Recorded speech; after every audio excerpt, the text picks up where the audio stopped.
عباده الذين اصطفى أما بعد فأعوذ بالله من الشيطان الرجيم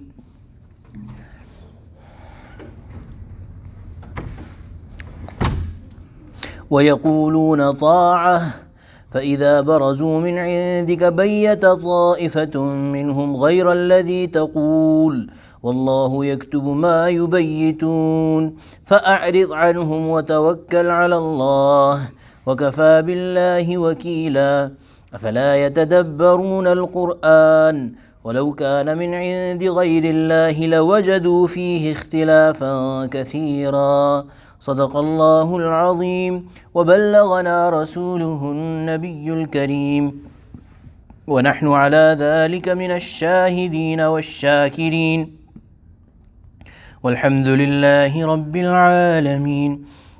ويقولون طاعة, they say obedience. So they basically say that it is for us it is ita'a, ta'a, we obey. فإذا برزوا من عندك, but when they go away from you, بيت طائفة منهم غير الذي تقول, a group of them conspires at night contrary to what they say. والله يكتب ما يبيتون, Allah records what they conspire. فأعرض عنهم, so ignore them. وتوكل على الله, and put your trust in Allah. وكفى بالله وكيلا, and Allah is enough to place your trust in. Allah is enough for one who wants to place their trust in Allah subhanahu wa ta'ala. This is about the munafiqeen, that they would come to the Prophet sallallahu alaihi wasallam and they would portray themselves as very obedient people, very helpful, supportive people. And when they would go back, they would, behind the back of the Prophet ﷺ, make consultations among each other and would try to contrary to what they have believed and what they have said to the Prophet ﷺ, and they would try to harm the Prophet ﷺ.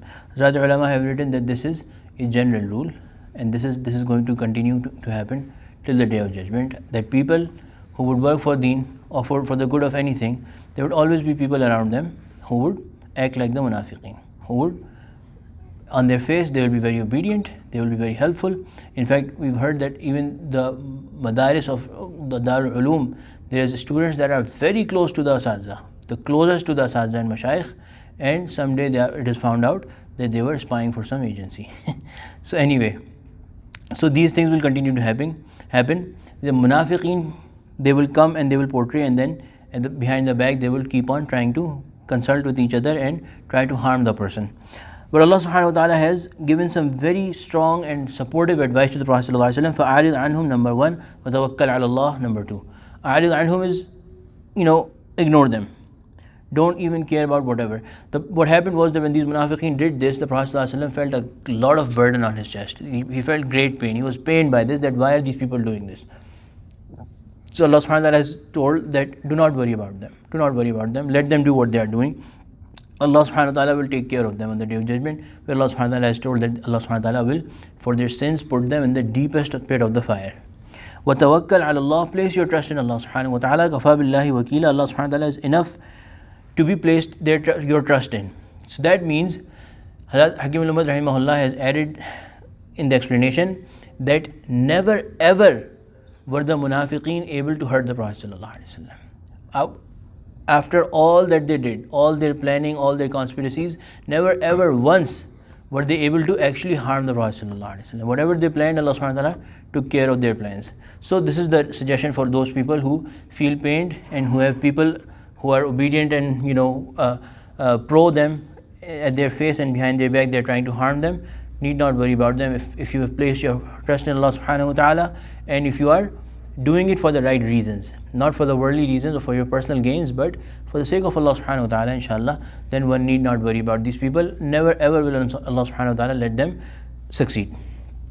The second thing Allah subhanahu wa ta'ala is saying, this ayah, أَفَلَا يَتَدَبَّرُونَ الْقُرْآنَ, again a very famous ayah of the Quran, أَفَلَا يَتَدَبَّرُونَ الْقُرْآنَ, do they not then ponder about the Quran? So here Allah subhanahu wa ta'ala has used the word tadabbur, يَتَدَبَّرُونَ. أَفَلَا يَقْرَؤُونَ الْقُرْآنَ, no. Do they not read the Quran? No. Allah subhanahu wa ta'ala said أَفَلَا يَتَدَبَّرُونَ الْقُرْآنَ. Hazrat ulama have written that this is an open invite to everybody to ponder in the meanings of the Quran. Now we say that to ponder in the meanings of the Quran has different levels. Just like somebody is passing by on a highway and they see a bridge.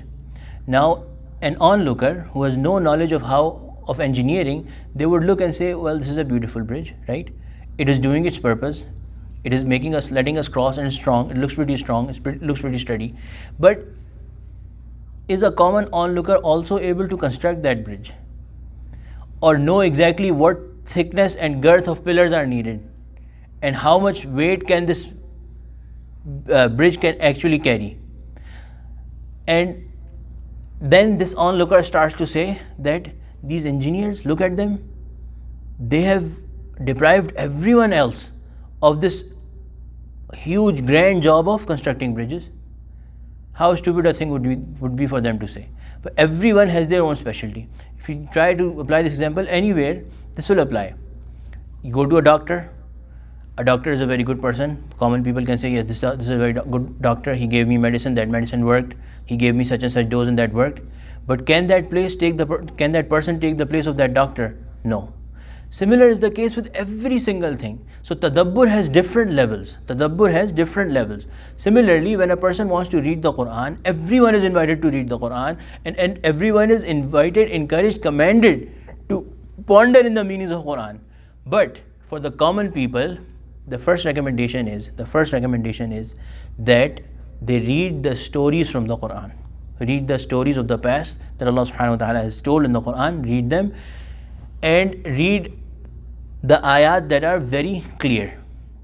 Ponder in the meanings of the ayat that are very clear, and that does create a fear and love for Allah subhanahu wa ta'ala. Now, everyone is invited to gain a deeper understanding by learning the backgrounds and affiliated knowledges of the Quran. Everyone is invited. So it is just like any other profession. If somebody wants to construct bridges, they got to go to engineering school and study and stay in the environment and practice and have their knowledge certified by those who already know it. So for doing tadabbur in the Quran and ulum al-diniyah, everyone is most welcome. They are supposed to gain the complete comprehensive knowledge of the Quran and check their knowledge, get their knowledge tested by those who are already established in the field. Then, of course, it is an open invite. But for the ulama, for the mujtahideen who fulfill the qualities of mujtahideen, which is to have a comprehensive knowledge of the Quran, the hadith, the language of that time, the lingo of the Quran, extensive knowledge of the action of Sahaba, and the knowledge of the practice of the people who learned deen from Sahaba and the Qurun Ula. These people, their tadabbur is of a different level. They are like those who construct the bridge, or at least an engineer who is looking at a bridge will know that they have made this pillar this thick because of such and such reasons, and they will have a very good idea that if they are given the technical details which they can pull, they will know how much weight can this bridge carry, how many cars can pass by on this bridge, that kind of stuff. So the mujtahideen, the ulama who have great knowledge of deen and who fulfill the qualities, one very important one being the taqwa, having fear of Allah subhanahu wa ta'ala and having sincerity of heart, then these people, their tadabbur is of next level. They can actually dive into the knowledge of Quran and find out that thing which the commoners are prohibited to find from the Quran, which is the ilm of masail, the ilm of rulings. How should one specific particular thing be done and what should not be done? What is haram, what is halal, what is recommended, what is not recommended. Okay. وَلَوْ كَانَ مِنْ عِنْدِ غَيْرِ اللَّهِ.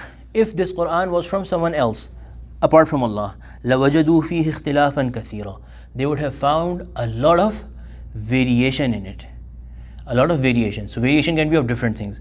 The Quran does not have any variation. What does that mean? A certain subject will be addressed by the Quran at different places, but through deeper understanding it will be found out that it always says the same thing about a certain subject. Number one. Number two, another proof, so this is not possible humanly. This big of a book that addresses so many different subjects and still has one uniform command about everything, very similar to the core. Second thing is that whenever a human being writes something, in fact, whenever anybody apart from Allah writes something, sometimes they are in a good mood, sometimes they are in a not so good mood. Their mood affects the way that they act, the way that they speak, the way that they write, the things that they write. That is also a kind of ikhtilaf, variation. Quran does not have any of that, because Allah subhanahu wa ta'ala is the only one who's truly pure of all ta'assurat, all affections, being affected by anything. Similarly, there's other things.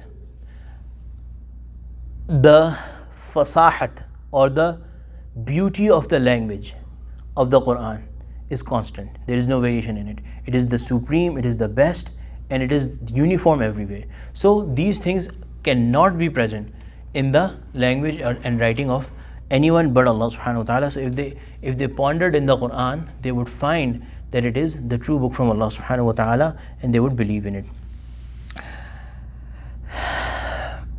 One thing that I mentioned is that to do tadabbur in the Quran, one has to have sincerity of heart, which was something that these people were lacking. The munafiqeen were lacking. Therefore, they were not finding the real benefit from the tadabbur in the Quran, from pondering in the meanings of the Quran. Similarly, if we do not have taqwa, if anybody does not have taqwa in this day and age as well, they want to dive in the meanings of the Quran, they will not find the right thing. They will not find the correct benefit from the tadabbur in the Quran. May Allah subhanahu wa ta'ala protect us from that, and may Allah subhanahu wa ta'ala make us the ones who trust our ulama and respect our ulama, and therefore learn the true meaning of the Quran and the spirit of the Quran. Alhamdulillahi Rabbil Alameen, wassalatu wassalamu ala sayyidil mursaleen. Rabbana taqabbal minna innaka antas sami'ul alim wa tub alayna innaka antat tawwabur rahim. Allahumma ja'alna min ahli al-Quran alladhi ahluka wa khassatuka, sallallahu ta'ala ala khayri khalqi sayyidina wa mawlana Muhammad wa ala alihi wa sahbihi ajma'in. Ameen bi rahmatika ya arhamar rahimin.